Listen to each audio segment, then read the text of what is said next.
for 5 years. But other than that, for many places, it's not a bad winter's day. However, if it's not good for you, tomorrow is going to be worse. There's a simple reason for it. The Atlantic is trying to overtake the cold air that's sitting over us that came from the Arctic. Now, in the process of doing that, that's warmish, moist air over cold ground. And you know the result of that. There's fog, there's frost already there, there's rain, there's sleet and there's snow. There's snow in Northern Ireland at the moment, but I think tonight it's going to be very obvious in Scotland, Northern England, for a time in Wales and the southwest, and throughout tomorrow. Unless you're in Northern Ireland, you're going to have an awful day. Probably best just to stay wherever you want to be.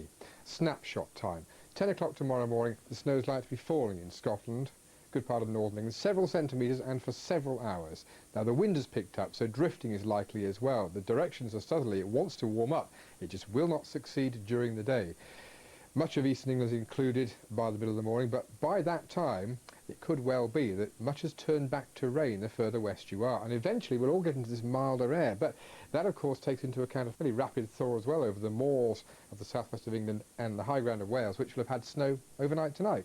Northern Ireland might be the best place to be. A westerly breeze, chance of some brightness, and 8 degrees. But for the rest of us, Friday really is quite a nasty day. A write-off day, and for some, if you're out travelling, actually quite a potentially dangerous day with several centimetres of snow likely to come in over the frost before eventually it all melts.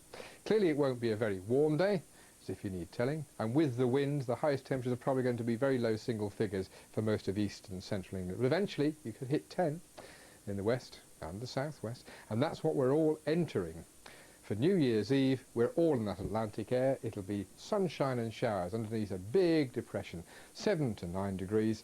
You could argue a disappointingly unwintry end to the year. And New Year's Day at the moment looks very, very similar. But tomorrow, poor day.